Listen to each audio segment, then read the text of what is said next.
సరే, రామోజీరావు గారు రీసెంట్గానే స్వర్గస్థులయ్యారు, మరణించారు. వారి గురించి నేను క్రిటిసైజ్ చేస్తే లేదా ఉన్న వాస్తవాలు చెప్తే బాధపడేవాళ్ళు చాలామంది ఉండొచ్చు, వారికి సంబంధించిన వారు.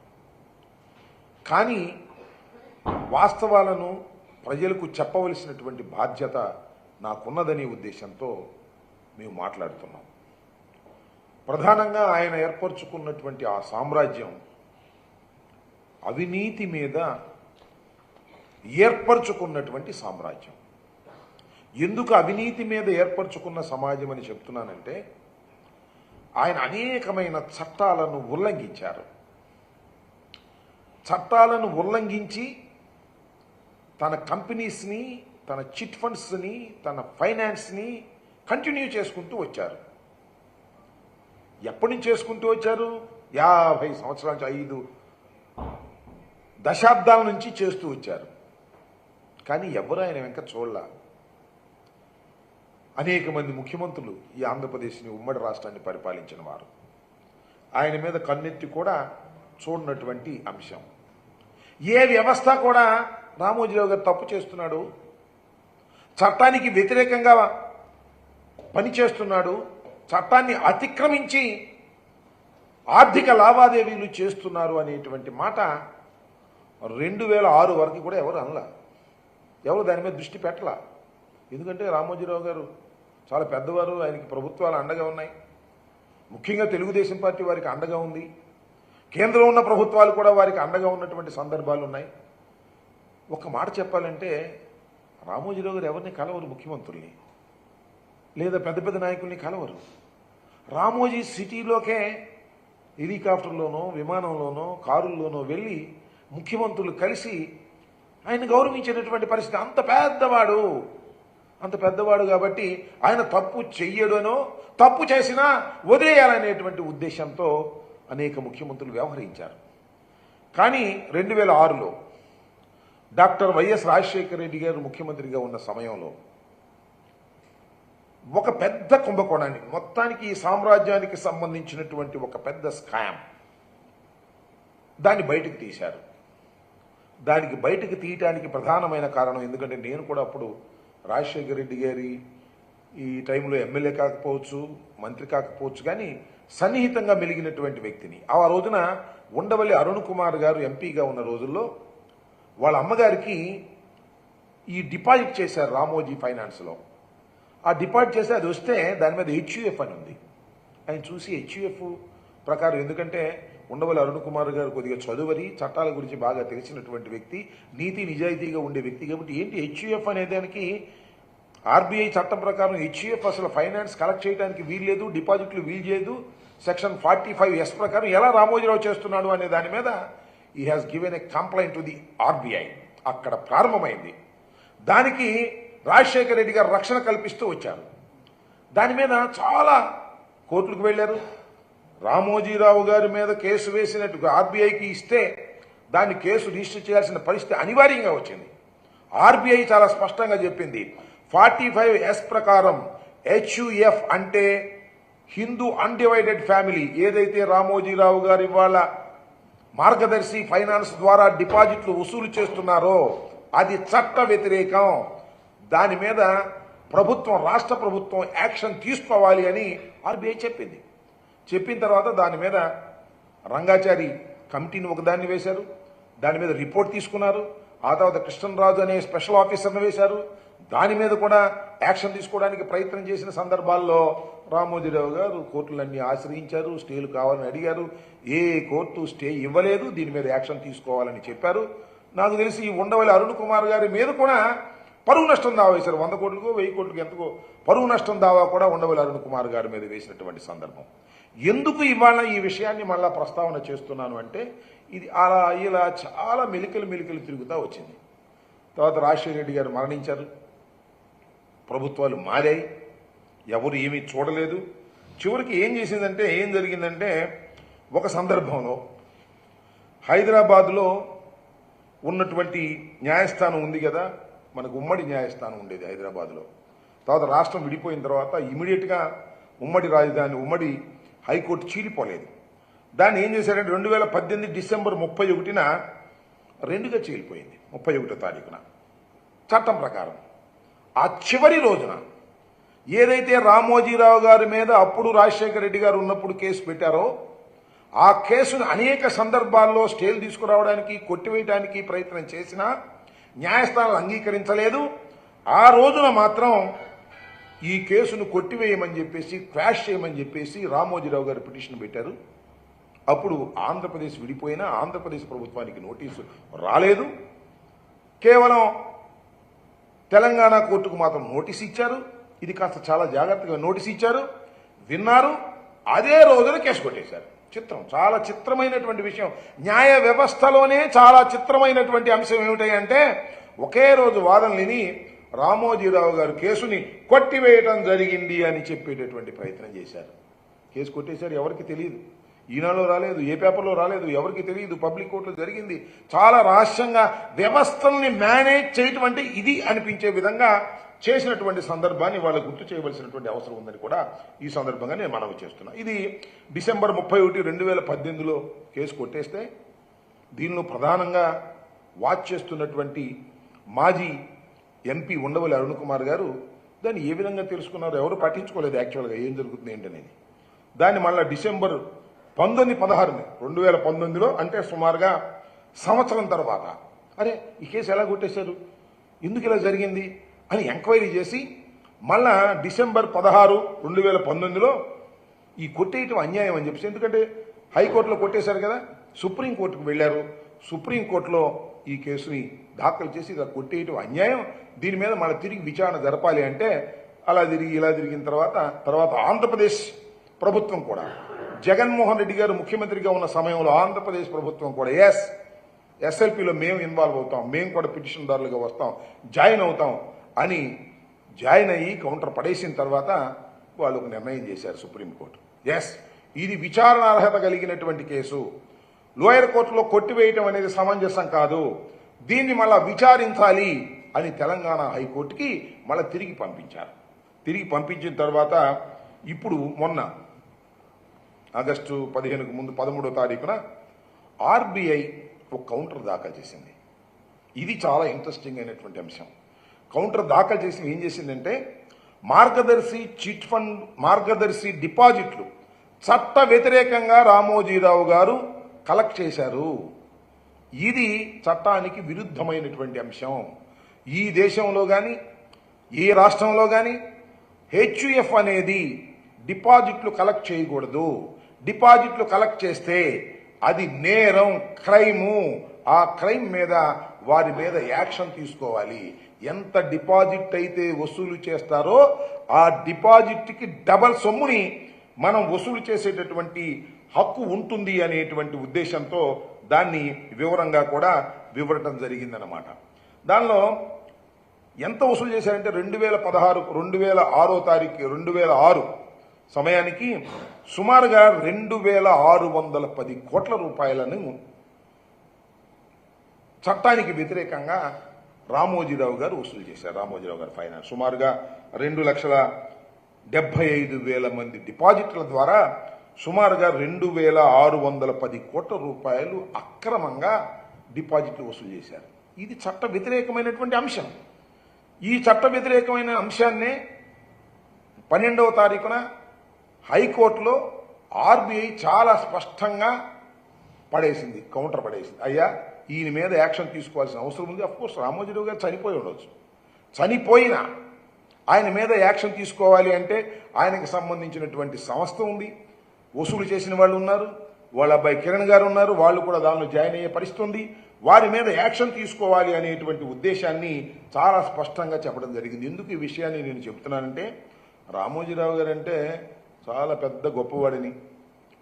రాజశేఖర రెడ్డి గారు ఆ రోజున రామోజీరావు గారి మీద యాక్షన్ తీసుకోవడానికి ఒక కమిషను, ఒక యాక్షన్ తీసుకుంటే ఇది పత్రికా స్వేచ్ఛ మీద దాడి అన్నారు. రామోజీరావు గారు లాంటి పెద్ద వ్యక్తి మీద మీరు దాడి చేస్తారా అన్నారు. ఇది చట్ట వ్యతిరేకమైనటువంటి కార్యకలాపాలు రామోజీరావు గారు చేస్తున్నారు అనే విషయాన్ని అనేక సందర్భాల్లో చెబితే దాన్ని మసిబూసి మారేడుకాయ చేయాలనేటువంటి ప్రయత్నం చేసేటటువంటి కార్యక్రమం చేశారని ఈ సందర్భంగా నేను మనవి చేస్తున్నాను. మీకు అందరికీ తెలుసు. అనేక సందర్భాల్లో జగన్మోహన్ రెడ్డి గారు కూడా చెప్పారు. దుష్ట చతుష్టయం అని రామోజీరావు గారు కూడా దానిలో వ్యక్తి. ఏదో ఒక విధంగా తనకు అనుకూలమైన ప్రభుత్వాలను ఏర్పాటు చేసుకొని తన అవినీతి కార్యక్రమాలని కొనసాగించుకోవాలని భావించేటటువంటి వ్యక్తులలో చనిపోయినటువంటి రామోజీరావు గారు కూడా ఒకరు అని చెప్పడానికి ఇంతకన్నా పచ్చి నిదర్శనం ఏం కావాలని నేను అడుగుతా ఉన్నా. దోపిడీ చేసేటటువంటి కార్యక్రమం, ఒక్క పైసా పెట్టుబడి లేకోకుండా ప్రజల దగ్గర నుంచి డిపాజిట్ల ద్వారా వసూలు చేసి సామ్రాజ్యాన్ని నిర్మించుకున్నటువంటి వ్యక్తి రామోజీరావు గారు. ఒక్క పైసా కూడా ఆయన పెట్టుబడి ఉండదు. మొత్తం అంతా ప్రజల దగ్గర నుంచి వసూలు చేస్తారు. వసూలు చేస్తే తప్పు లేదు. చట్ట వ్యతిరేకంగా వసూలు చేసి వాటినన్నింటినీ పెట్టుబడి పెట్టేటటువంటి కార్యక్రమాలు కూడా చేస్తారు. మీ అందరికీ తెలుసు, చిట్ ఫండ్ కంపెనీలు ఉన్నాయి. అనేక చిట్ ఫండ్ కంపెనీలు మూసేస్తున్నారు. చట్ట వ్యతిరేకంగా చిట్ ఫండ్ కంపెనీ యాక్ట్కు వ్యతిరేకంగా జరుగుతూ ఉన్నాయి. మొన్న మీరు చూశారు, వైఎస్ఆర్ కాంగ్రెస్ పార్టీ అధికారంలో ఉన్నప్పుడు రామోజీరావు గారికి సంబంధించినటువంటి చిట్ ఫండ్ కంపెనీ మీద కూడా అనేక సందర్భాల్లో ఎంక్వైరీలు వేసి వాటి మీద విచారణ చేసినటువంటి సందర్భాలు ఉంటే నెత్తి నోరు కొట్టుకున్నారు తెలుగుదేశం వాళ్ళను, రామోజీరావు గారికి సంబంధించిన వాళ్ళు. ఏమిటి అన్యాయం, ఏమిటి అక్రమం అనేటువంటి ఉద్దేశంతో చట్ట వ్యతిరేకంగా రామోజీరావు గారు చిట్ ఫండ్ కంపెనీలు కూడా నడుపుతా ఉన్నారు. చిట్ ఫండ్ కంపెనీ వ్యవస్థ ఆ చట్టానికి అనుగుణంగా, చిట్ ఫండ్ చట్టానికి అనుగుణంగా చిట్ ఫండ్ కంపెనీలు నడవాలి తప్ప దానికి వ్యతిరేకంగా వాటిని ఉల్లంఘించి చిట్ ఫండ్ కంపెనీలు నడుపుతున్నటువంటి వ్యక్తి రామోజీరావు గారు. అందువల్లనే వాళ్ళని యాక్షన్ తీసుకోవాలనేటువంటి ప్రయత్నం చేస్తే నెత్తి నోరు కొట్టుకున్నటువంటి సందర్భాలు ఉన్నాయని కూడా ఈ సందర్భంగా నేను మనవి చేస్తున్నాను.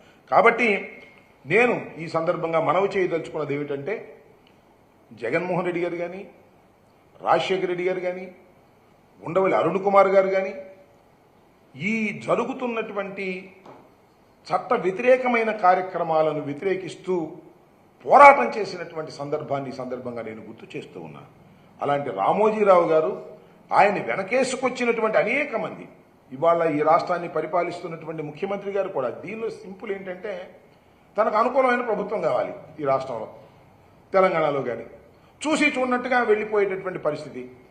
ఎన్ని నేరాలు చేస్తున్నా, ఎన్ని ఘోరాలు చేస్తున్నా వాటిని పట్టించుకోకుండా ఉండాలనేటువంటి పద్ధతుల్లో రామోజీరావు గారు వ్యవహరించారు. వారి వారసులు కూడా అలాగే వ్యవహరిస్తున్నారు. అందువల్ల రాజశేఖర రెడ్డి గారి మీద రామోజీరావు గారు కానీ, లేదా చంద్రబాబు నాయుడు గారు కానీ, వీళ్ళందరూ కూడా రాజశేఖర రెడ్డి గారి మీద, అదేవిధంగా జగన్మోహన్ రెడ్డి గారి మీద పుంఖాలుగా అసత్యమైనటువంటి వార్తలు ఫ్రంట్ పేజీలో వండి వార్చేటటువంటి కార్యక్రమాలు చేస్తున్నారు. అదేవిధంగా ఈనాడు టెలివిజన్లో కూడా తెల్లారి లెగిస్తే జగన్మోహన్ రెడ్డి గారి మీద, వైఎస్ఆర్ ప్రభుత్వం మీద, ఇప్పుడేమో పార్టీ మీద విపరీతంగా దాడి చేసేటటువంటి కార్యక్రమాలు చేసేటటువంటి పరిస్థితి మీరు చేస్తున్నారు. ఇది చాలా దుర్మార్గమైనటువంటి అంశమని మనవి చేస్తున్నాం. ఎందుకంటే రామోజీరావు గారు ఆయన వాళ్ళు చనిపోయి ఉండవచ్చు. ఆయన చనిపోయిన తర్వాత ఆయన వారసులుగా కొనసాగుతున్న వారు ఉన్నారు. ఆ సామ్రాజ్యం ఉంది. ఆ సామ్రాజ్యం అంతా అవినీతితో ఏర్పడినటువంటి సామ్రాజ్యమే తప్ప ధర్మంగా ఏర్పడినటువంటి సామ్రాజ్యం కాదు అనేది దయచేసి అర్థం చేసుకోవాల్సినటువంటి అవసరం ఉంది. ఇదే విషయాన్ని రిజర్వ్ బ్యాంక్ ఆఫ్ ఇండియా చాలా స్పష్టంగా ఈ రోజున హైకోర్టులో, తెలంగాణ హైకోర్టులో చాలా స్పష్టంగా తన కౌంటర్లో దాఖలు చేసింది. రామోజీరావు గారు చేసినటువంటి ఫైనాన్షియర్స్ అంతా కూడా ఈ మార్గదర్శి ఫైనాన్షియర్స్ అంతా కూడా ఆర్బీఐ చట్టానికి వ్యతిరేకంగా చేసినటువంటిదే ఈ 50 సంవత్సరాల కాలంలో కూడా అనేటువంటి మాట ఆర్బీఐ చెప్పినటువంటి సందర్భం. తప్పనిసరిగా ఈ కేసులో రామోజీరావు గారికి కానీ, వారి వారసులకు కానీ తప్పనిసరిగా శిక్షించేటటువంటి పరిస్థితి ఉంటుంది. దానిలో ఏ విధమైన సందేహము లేదు. వాత నేను చెప్పదలుచుకున్నది ఒక్కటే, రామోజీరావు గారు లాంటి వాళ్ళు అనేక మంది ఇలాంటి కార్యక్రమాలు చేసి తెలుగుదేశం గొడుగు కిందో, తెలుగుదేశం గొడుగు పైనో బ్రతకాలనేటువంటి పరిస్థితి చేస్తున్నారు. ఇంత దారుణమైన అంశాలను మాత్రం చంద్రబాబు నాయుడు గారు కానీ, వాళ్ళు కానీ, వీళ్ళు కానీ ఖండించరు. వాటిని మోసేటటువంటి ప్రయత్నం చేస్తారు. తెల్లారు లెగిస్తే జగన్మోహన్ రెడ్డి గారు ఆర్థిక నేరగాడని, జగన్మోహన్ రెడ్డి గారు విధ్వంసకారుడని ఇలాంటి ప్రచారం చేసే కార్యక్రమం చేస్తున్నారు. నేను చాలా సందర్భాల్లో చెప్పాను. ఇప్పుడు కాదు, డాక్టర్ వైఎస్ రాజశేఖర రెడ్డి గారు ఉన్న రోజు నుంచి మేము చెప్తున్నాం, రామోజీరావు గారు వైట్ కాలర్ క్రిమినల్ అని, ఆయన నేరగాడని మేము చెప్తున్నాం. ఆయన చనిపోయిన తర్వాత ఆర్బీఐ చాలా స్పష్టంగా చెప్పింది, ఆర్థికంగా నేరం చేసినటువంటి వ్యక్తి ఇతను అనేటువంటి పరిస్థితులు చెప్పడం జరిగింది. దీన్ని మూలం నుంచి తీసుకొచ్చినటువంటిది రాజశేఖర రెడ్డి గారు. ఆయన మరణించారు. తర్వాత we have to appreciate. Undavalli Arun Kumar గారిని అప్రిషియేట్ చేయాలి. ఇది చచ్చిపోయినటువంటి కేసుని, దీన్ని కొట్టేయించుకున్నటువంటి కేసుని, దాన్ని 2018లో దాన్ని కొట్టేయించుకోవాలనే ప్రయత్నం చేసి కొట్టేయించుకున్నా కూడా దాన్ని సుప్రీంకోర్టుకు వెళ్ళి దాన్ని బతికించి మళ్ళా తీసుకొచ్చి తెలంగాణ హైకోర్టులో పెట్టి ఆర్బీఐ కౌంటర్ వేసేటువంటి పరిస్థితి తీసుకొచ్చింది మన ప్రభుత్వం కూడా. ఆంధ్రప్రదేశ్ ప్రభుత్వం కూడా దానిలో ఇంప్లీడ్ అయి ఉన్నది. దీని మీద విచారణ జరగవలసినటువంటి అవసరం ఉందని కూడా నేను మనవి చేస్తున్నా. ఈ అరుణ్ కుమార్ గారు రోజు దీని గురించే, మేము ఆయన చాలా సందర్భాల్లో రాజశేఖర రెడ్డి గారి దగ్గర ఉన్నటువంటి వ్యక్తులం కాబట్టి చాలా సందర్భాల్లో మాట్లాడుకుంటూ వచ్చాం. అప్పటి నుంచి ఇప్పుడు కూడా రామోజీరావు గారి కేసు విషయం చాలా సందర్భాల్లో మాట్లాడుతాం. నేను కూడా చాలా సందర్భాల్లో కలిశాను ఆయన్ని. ఆయన రూము నిండా మన చిట్ ఫండ్ కంపెనీకి సంబంధించినటువంటి కాగితాలు, ఫైనాన్షియల్కి సంబంధించిన కాగితాలు ఉంటాయి. రామోజీరావు గారికి సంబంధించినటువంటి కేసులో చాలా పరిశీలి చేస్తున్నటువంటి వ్యక్తి. అందువల్లనే ఆయన మీద అఫిడవిట్ కూడా, పరువు నష్టం దావా కూడా రామోజీరావు గారి కుటుంబ సభ్యులు వేశారు. ఇంత పరువు మాది పోయింది, మీరు కట్టాలని. కాబట్టి నేను ఈ సందర్భంగా ఉండవల్లి అరుణ్ కుమార్ గారిని కూడా నేను రిక్వెస్ట్ చేస్తున్నాను. ఇది చాలా జెన్యూన్ అయిన కేసు. ప్రజల యొక్క సొమ్మును దుర్వినియోగం చేసేటటువంటి కార్యక్రమం చేస్తున్నటువంటి రామోజీరావు గారి వారసత్వం మీద మీరు యుద్ధం చేయండి లీగల్గా. దాన్ని యుద్ధం చేయకపోతే మీ మీద వేశారు కదా మళ్ళా పరువు నష్టం దావా, అది కూడా మీరు గుర్తుపెట్టుకుని దీని మీద యుద్ధం చేయాల్సినటువంటి అవసరం ఉంటుందని కూడా నేను ఈ సందర్భంగా మనవి చేస్తూ, మార్గదర్శి చేసినటువంటి ఈ కార్యక్రమాలన్నీ కూడా చట్ట వ్యతిరేకమైన కార్యక్రమాలు.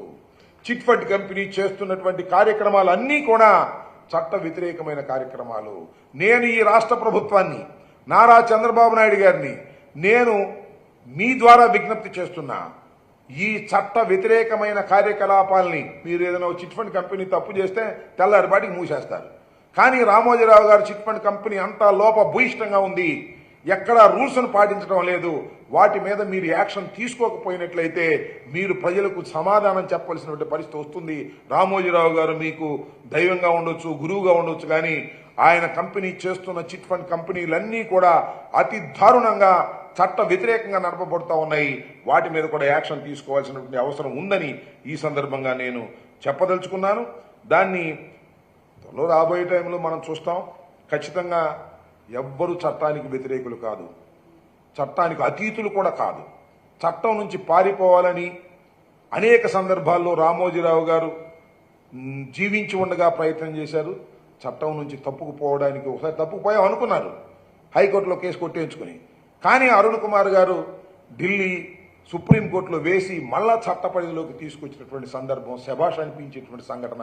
ఎంత పెద్దవారైనా కూడా చట్టానికి అతీతులు కారు అని చెప్పడానికి ఈ రామోజీరావు గారి కేసు చాలా స్పష్టంగా అర్థమవుతుందనేది కూడా నేను ఈ సందర్భంగా చెప్తూ, ఇలాంటి చట్ట వ్యతిరేక కార్యకలాపాలు చేస్తున్నటువంటి ఎంత పెద్దవారినైనా కూడా శిక్షించవలసినటువంటి అవసరం ఉంటుందని, దానికి ప్రజలు దీని మీద చర్చించవలసినటువంటి అవసరం కూడా ఉన్నదని ఈ సందర్భంగా మీ ద్వారా తెలియపరుస్తూ ఉన్నాను. ఇంకా ఇంకొక అంశం గురించి కూడా మీతో మాట్లాడాలి. మనం చూసాం, రాజమండ్రిలో R&R ఆఫీసులో కాగితాలు తగలేశారంట, ఫైల్స్ తగలేశారు. చాలా గందరగోళం జరిగింది. చాలా స్కామ్ నుంచి బయటపడటం కోసం ఇవన్నీ కూడా తగలేసేటటువంటి కార్యక్రమం చేశారు. అసలు స్కామ్ అంటే ఇది రామోజీరావు గారి స్కామ్, అది వేరే విషయం అనుకోండి. ఇంత పెద్ద స్కామ్ నాకు తెలిసి భారతదేశంలో ఎక్కడా లేదు. అంత పెద్ద స్కామ్ రామోజీరావు గారు 50 సంవత్సరాల నుంచి చేస్తూనే ఉన్నాడు. కాగితాలు తగలేయంగానే దానిలో ఒక పెద్ద స్కామ్ ఉందంట. ఎమ్మట వచ్చారు అందరూ కూడా, ఆర్డీఓలు, కలెక్టర్లు, గిలెక్టర్లు అందరూ వచ్చేసి ఏదో చెప్పారు, చూసుకున్నాను. నేను మనవి చేస్తున్నా, ఏంది ఫైల్స్ గొడవ? మన కరకట్ట మీద ఫైల్ తగలేశారు మొన్న, అది కూడా ఏదో గందరగోళం అయిపోయింది. కరకట్ట మీద ఫైల్స్ తగలేశారు. ఈ డిపార్ట్మెంట్లో ఏదో మోసం జరిగిందని చెప్పేసి కలెక్టర్ కూడా వచ్చాడు, చూశాడు. కలెక్టర్ చెప్పాడు ఏమి లేదని చిట్టుకాయలు తగలేశారు. మా గుంటూరులో కూడా తగలేశారు. గుంటూరు తగలేస్తే ఎంఆర్ఓ ఆఫీస్ దగ్గర అయ్యో ఫైల్స్ తగలేశారు, గందరగోళం అయిపోయింది, దీనిలో ఏదో మిస్చిఫ్ జరిగిపోయిందని మళ్ళా వచ్చి వాళ్ళు చెప్పారు, అయ్యా చిట్టుకాయతలు అయినా తగలేశాం బాబు అని. ఏందయ్యా ఈ పని? నాకు అర్థం కాలేదు. ఏం చేస్తుంది ఈ ప్రభుత్వం? ఆఫీసుల్లో ఉన్న చెత్త చెదారం చిత్తు కాగితాలు తగలేస్తే ఇదొక పెద్ద స్కాము అనేటువంటి పరిస్థితికి మీరు ఎందుకు దిగజారిపోతున్నారు? నాకు అర్థం కాలేదు. అసలు ఈ రోజుల్లో కాగితాల్లో ఉందా? ఈ కాగితం చేస్తే కంప్యూటర్లోకి వెళ్ళదు, ఫొటోస్ తీసి మళ్ళీ కంప్యూటర్లో పెడతారు. ఈ ఫైలింగ్ అంతా వచ్చేసిన తర్వాత ఆ కాగితాలు ఈ ఆఫీసులు ఆ ఆఫీసులు తగలైతే ఏమైంది? ఊరికి ఏదో ఒకటి గుడ్డ కాల్చి వైసీపీ ముఖాన వేయాలి, ఈ రాష్ట్రంలో ఏదో జరిగిపోతుంది అనేటువంటి భావన కలగాలి అంటే కొంతమంది ప్రజలు కూడా నమ్మి, ఏమండి ఆ ఊళ్ళో ఆఫీసులో పుస్తకాలు తగలేస్తున్నారంట, అంతా వైసీపీ స్కాములు బయటపడతాయని ఇలా చెప్పుకుంటున్నారంట అక్కడక్కడ ఎవరు తెలియని వాళ్ళు. నేను మనవి చేస్తున్నా, ఎక్కడైతే చెత్త తగలేస్తే అక్కడ స్కామ్ ఉందని మా మీద ప్రచారం చేసే పరిస్థితికి మీరు దిగజారిపోయారు. అందువల్ల ఒక జీవో పాస్ చేయండి అయ్యా రాష్ట్ర ప్రభుత్వం, నారా చంద్రబాబు నాయుడు గారు ఒక జీవో పాస్ చేయండి, ఏ ఆఫీసులోనూ చెత్త తగలేయడానికి వీల్లేదు అని. చెత్త తగలేసుకోకుండా ఉంటే అప్పుడు మీకు ధైర్యం వస్తుందేమో, లేకపోతే చెత్త తగలేశారని మా మీద బురద జల్లేటటువంటి కార్యక్రమాలు చేస్తున్నారు చాలా దుర్మార్గంగా. ఇది పవన్ కళ్యాణ్ గారు ఏదో మొన్న పిఠాపురంలో చెత్త నుంచి సంపద సృష్టిస్తామన్నాడు అన్నాడా? ఇది ఇప్పుడు పాపదే. పాపం కొత్తగా పవన్ కళ్యాణ్ గారు కొత్తగా రాజకీయాల్లోకి వచ్చారు కాబట్టి, ఆయన ఉప ముఖ్యమంత్రి అయ్యాడు కాబట్టి ఆయనకి ఇప్పుడు ఈ మధ్యన అది అర్థం, చెత్త నుంచి సంపద సృష్టించడం అనేది. చంద్రబాబు ఎప్పటి నుంచో చెప్పాడు చెత్త నుంచి సంపద సృష్టిస్తామని, ఏం సృష్టించలేదు, అది వేరే విషయం. ఇప్పుడు చెత్త నుంచి సంపద కాదు కానీ చెత్త తగలేస్తే దాని నుంచి స్కాములు సృష్టించాలని ప్రయత్నం చేస్తారు. నాయన మీకు దండం పెడతాను, స్కాములు చెత్త తగలేస్తే దొరకవు, పట్టుకుంటే దొరుకుతాయి. ఇది గిట్ట పట్టుకుంటే మేమేమి స్కాములు చేయలేదు, మా మీద స్కాములు రుద్దాలని మీరు ప్రయత్నం చేస్తున్నారు. అనేక మంది ఎమ్మెల్యేలని నాయకుల్ని అరెస్ట్ చేసే కార్యక్రమం చేస్తున్నారు. చేసుకోండి, మేమేమి భయపడము, చట్టం ఉంది, చట్ట ప్రకారమే ముందుకు వెళ్తాం తప్ప మేము దేనికి భయపడే వాళ్ళం కాదు. వైఎస్ఆర్ కాంగ్రెస్ పార్టీ పుట్టిందే ధైర్యంగా పుట్టినటువంటి రాజకీయ పార్టీ. ఇవాళ మేము దురదృష్టవశాత్తు మేము ప్రజలకు మన్నన పొందలేకపోవచ్చు, కారణాలు ఏమైనప్పటికీ, కానీ ధైర్యం లేకోకుండా మాత్రం లేవని కూడా మనవి చేస్తున్నా. మీరు ఏదో ఒక విధంగా మా మీద బురద జల్లాలనే కార్యక్రమం చేస్తున్నారు. ఎక్కడ చిత్తు కాగితాలు తగలేస్తే అక్కడ స్కామ్ జరిగిందనేటువంటి నీచమైన స్థితికి దిగజారిపోవటం మీ దురదృష్టకరం తప్ప మరొకటి కాదనే విషయాన్ని కూడా ఈ సందర్భంగా నేను చెప్పదలుచుకున్నా. ఇంకో మూడో అంశం కూడా ఒకటి ఉందబ్బా, అదేంటే నేను ప్రెస్ మీట్ పెట్టాను కదా, ప్రెస్ మీట్ పెట్టినప్పుడు ఈ పోలవరం ఇష్యూ మీద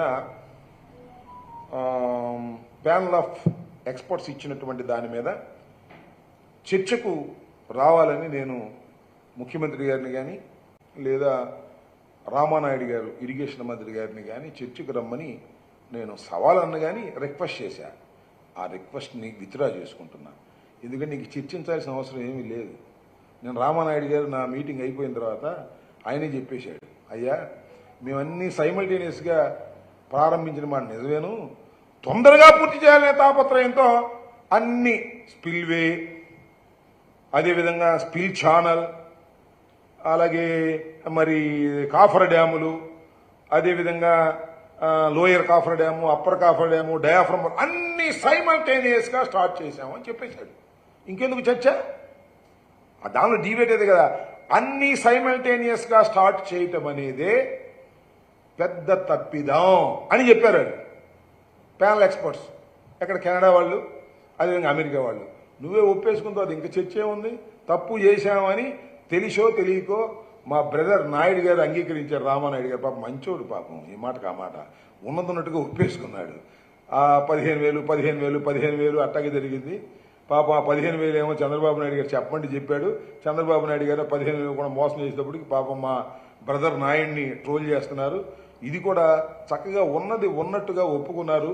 అన్ని సైమల్టేనియస్గా ప్రారంభించడం వల్లనే డయాఫ్రమ్ వాళ్ళు కొట్టుకుపోయి ఇవాళ ఇంత దుస్థితికి పోలవరం ప్రాజెక్టు వచ్చిందనేది ప్రజలకు చాలా స్పష్టంగా అర్థమయ్యే విధంగా చర్చ లేకోకుండా మా మిత్రుడు ఇరిగేషన్ మంత్రి నాయుడు గారు అంగీకరించినందుకు ధన్యవాదాలు ఈ సందర్భంగా చెప్పదలుచుకున్నాను. ఓకే,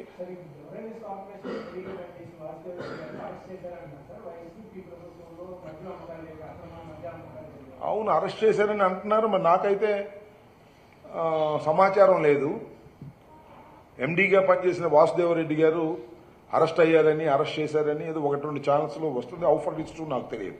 అయితే ఆయన అరెస్ట్ చేయాలని, ఆయన మీద కేసు పెట్టాలని, ఈ మద్యం కేసులు ఆయనతో పాటు ఇంకా చాలా మందిని పెట్టాలనేటువంటి ప్రయత్నం నారా చంద్రబాబు నాయుడు గారి ప్రభుత్వం చేస్తున్నట్టుగా మనకి ఆ ఎల్లో మీడియా, ఈనాడు, ఇప్పుడు రామోజీరావు గారి పత్రిక, లేదా ఆంధ్రజ్యోతి చూస్తుంటే అర్థమవుతా ఉంది. నేను అడుగుతా ఉన్నానయ్యా, మద్యంలో స్కామ్ ఎక్కడ అవకాశం ఉంటుంది? నాకు తెలియక అడుగుతాను. మద్యం అమ్మకాలు పెరిగితే స్కామ్ ఉంటుందా, తగ్గితే స్కామ్ ఉంటుందా? తగ్గినాయే. మా టైంలో మద్యం అమ్మకాలు తగ్గాయి, మా టైంలో మద్యం షాపులు తగ్గాయి, మా టైంలో డిస్టిలరీ కొత్త వాటికి పర్మిషన్ ఇవ్వలేదు, ఆ డిస్టిలరీలే కొనసాగాయి. స్కామ్ ఎక్కడ అవకాశం ఉంటుంది? అంటే చెత్త నుంచి స్కాములు తీసినట్టుగా మద్యం నుంచి స్కామ్ తీసి ఎవరిని ఎత్తునో వేయాలనేటువంటి ప్రయత్నం చంద్రబాబు నాయుడు గారి ప్రభుత్వం చేస్తున్నది.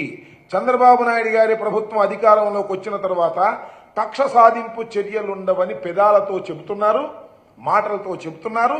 చేతల్లో మాత్రం ఎవరైతే జగన్మోహన్ రెడ్డి గారికి సన్నిహితంగా ఉన్నటువంటి వ్యక్తులని, అధికారుల్ని, నాకు దురదృష్టం ఏంటంటే వైసీపీ ఐపీఎస్ ఆఫీసర్లు అంట. మన పత్రికలో చూశాను నేను. వైసీపీ ఐపీఎస్ ఆఫీసర్ని 19 మందిని రోజు ఉదయం వచ్చి సాయం దాకా కూర్చోమన్నారంట. అది చిన్నప్పుడు మేము గుర్తుందా, మనం చదువుకునే రోజుల్లో ఆలస్యంగా లేటుగా వస్తే అరే ఇప్పుడు నుంచి సాయం దాకా గోడ కూర్చోమని వాళ్ళు. అట్లా ఉంది ఇది. నాకు అర్థం కాల, కొత్త పద్ధతులు పెట్టేశారు. వైసీపీకి అనుకూలంగా ఉన్నారంట వాళ్ళు. నాకు తెలియదు ఐపీఎస్ ఆఫీసులు వైసీపీకి అనుకూలంగా ఎందుకుంటారు, ఐఏఎస్ ఆఫీసులు వైసీపీకి అనుకూలంగా ఎందుకుంటారు. కాకపోతే జగన్మోహన్ రెడ్డి గారికి సన్నిహితంగా పనిచేసినటువంటి వ్యక్తులు అయి ఉంటారు. వాళ్ళు ఎక్కడ చట్టాన్ని వ్యతిరేకిస్తే చట్టాన్ని వ్యతిరేకించినట్టుగా చెప్పొచ్చు, తప్పలేదు. కాబట్టి ఏదో ఒక విధంగా స్కాములు చేశామనేటువంటి భావన తీసుకొచ్చి ప్రజల్లో ఈనాడు, ఆంధ్రజ్యోతి, టీవీ5, ఏబిఎన్ వీటిలో టకటక చెప్పడం, ఒక కేసు బుక్ చేయటం, ఇద్దరిని అరెస్ట్ చేయడం, లోపలేయటం, బెయిల్ రాకోకుండా దాన్ని ఫాలో అప్ చేయటం, ఇలాంటి కార్యక్రమాలన్నీ జరుగుతున్నాయి. కక్ష సాధింపు చర్యలు లేవంటున్నారు కానీ ప్రభుత్వం వచ్చిన దగ్గర నుంచి ఎర్రబుక్కు సంస్కృతితో కక్ష సాధింపు చర్యలే చేస్తున్నారు. దీనికి ఈ ప్రభుత్వం మూల్యం చెల్లించక తప్పదు. ఇవాళ రేపు అది వేరే విషయం. Time will decide. కక్ష సాధింపు చర్యలు చేసిన వారు ఎవరైనా దానికి మూల్యం చెల్లించక తప్పదనేది నా అభిప్రాయం. ఈ వాసుదేవరెడ్డి గారి అరెస్ట్ కూడా ఈజ్ అన్ ఎండి బ్రివేజ్ కార్పొరేషన్స్. దానిలో ఏదో ఒక గుడ్డగాల్చి ముఖాన వేసి ఆయన అరెస్ట్ చేసి ఆ తర్వాత దానిలో సంబంధం ఉన్నటువంటి వైసీపీ నాయకులు ఉన్నారని వాళ్ళని బయటికి తీసుకొచ్చి, అట్లాగే వెంకటరెడ్డి అని చెప్పేసి మైనింగ్ డిపార్ట్మెంట్కి సంబంధించిన ఆయన్ని కూడా టార్గెట్ చేసి ఈ రకంగా ఏదో ఒక విధంగా ఆఫీసర్లను భయపెట్టాలనేటువంటి ప్రయత్నం దురదృష్టవశాత్తు చంద్రబాబు నాయుడు గారు చేస్తున్నారు. చంద్రబాబు నాయుడికి ఈ రకమైన అలవాటు ఇంతకు ముందు లేదు, ఈ మధ్యనే వచ్చింది. ఎందుకంటే వాళ్ళ అబ్బాయి ఇచ్చాడు కదా. అందుకని చంద్రబాబు నాయుడు గారు మనిషి ఆయన ఉంటున్నాడు కానీ బుర్ర మాత్రం మా లోకేష్దే. ఏ మాట కామాట చెప్పాలి. ఈ మధ్యకాలంలో లోకేష్ బాగా యాక్టివ్ అయ్యి ఇలాంటి కక్ష సాధింపు చర్యలు చేసేటటువంటి కార్యక్రమం చేస్తున్నారనేది నా అభిప్రాయం. అది కూడా ఇంతే. ఈ లిక్కర్ స్కామ్ ఏమనేది ఏమీ లేదు. లిక్కర్ స్కామ్ ఉన్నట్టుగా సృష్టించి ఎవరినో భయపెట్టాలని ప్రయత్నం చేస్తున్నారు. పాపం అధికారులు కదా, వారికి ఏముంటుంది, వాళ్ళు భయపడతారు. కానీ రాజకీయ నాయకులు మేము ఎందుకు భయపడతాం, చిన్నప్పటి నుంచి చూశాం కదా, ఇవన్నీ చూస్తూనే ఉంటాం. చంద్రబాబు నాయుడు గారి వ్యవహారం కూడా మాకు తెలుసు. ఆయన అనేక సందర్భాల్లో ముఖ్యమంత్రిగా ఉన్నారు, అపోజిషన్లో ఉన్నారు, ఇవన్నీ చూస్తున్నాం. ఆయన మీద కూడా కేసులు ఉన్నాయి. రామోజీరావు గారి మీద కేసులు ఉన్నట్టుగా రామోజీరావు గారు చాలా గొప్పవాడు, ఆయన మీద కేసులు ఏంటి? ఆర్థిక వ్యవస్థను కుప్పకూల్చేస్తున్నారు, ఆయన పత్రికా స్వేచ్ఛ మీద మీరు తిరగబడుతున్నారని చెప్పినటువంటి వాళ్ళందరూ దీనికి ఏం సమాధానం చెప్తారని అడుగుతా ఉన్నా. హైకోర్టులో ఆర్బీఐ వేసినటువంటి అఫిడవిట్ చదువుకోమని మనం చేస్తున్నా.